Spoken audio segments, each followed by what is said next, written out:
Hi everyone, welcome to Aisha's Oasis of Talk, or OOT for short. I'm Aisha.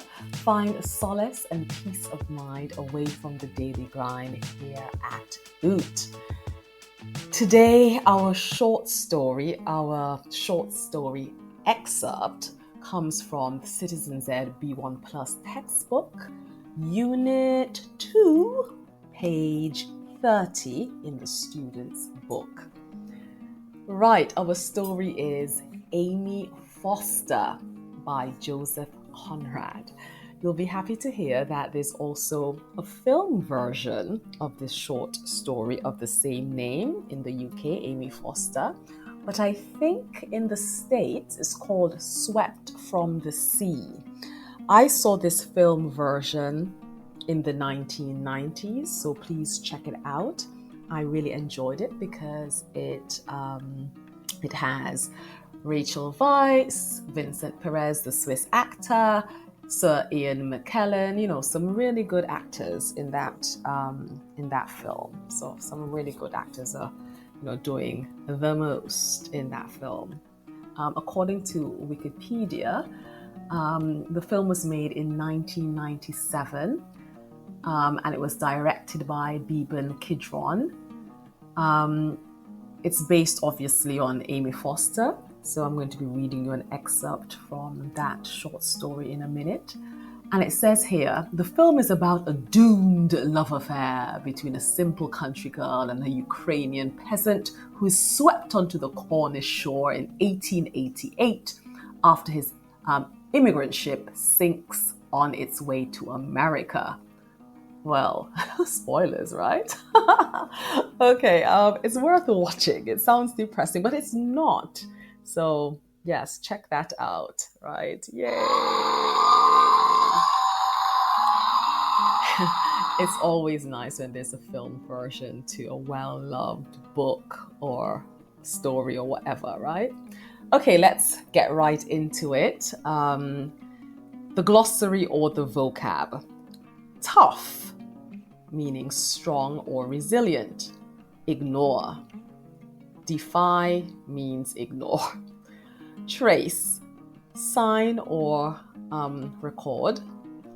Courtship, time when a couple develop a romantic relationship before marrying. And mistaken, misunderstood. Okay, so here's the excerpt. This is being told from the point of view of the local doctor. Actually, let me tell you a little bit about this excerpt you're going to listen to. According to the Citizen Z book, the local doctor in the small English seaside village of Colebrook tells the story of the only survivor of an accident at sea. The ship was destroyed and everyone else died. The village people are very suspicious of the strange man who speaks a foreign language. In time, he meets and falls in love with Amy Foster. The story is set in the year 1900. Okay, let's begin. But he was tough in spirit too, as well as in body. Only the memory of the sea frightened him with that terror that is left by a bad dream. His home was far away, and he did not want now to go to America. I had often explained to him that there is no place on earth where true gold can be found lying ready for picking up. How then, he asks, could he ever return home with empty hands when a cow, 2 ponies, and a bit of land were sold to pay for his going? His eyes would fill with tears, and he would throw himself face down on the grass. But sometimes he would defy my wisdom. He had found his bit of true gold, That was Amy Foster's heart, which was a golden heart and soft to people's misery, he would say in the accents of overwhelming conviction. He was called Yanko. And this is the only trace of him that the succeeding ages may find in the marriage register. There it stands, Yanko Guro, in the rector's handwriting, the crooked cross made by the castaway.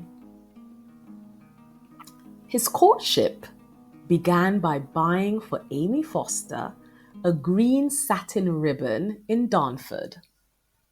This was what you did in his country. You bought a ribbon. I don't suppose the girl knew what to do with it, but he seemed to think that his honourable intentions could not be mistaken. Okay, everybody, that's it. So now, the discussion questions. Do you think Yanko will be accepted by the village? How difficult is it for people to make their home in a foreign country? Let me repeat those questions. Do you think Yanko will be accepted by the village? And how difficult is it for people to make their home in a foreign country?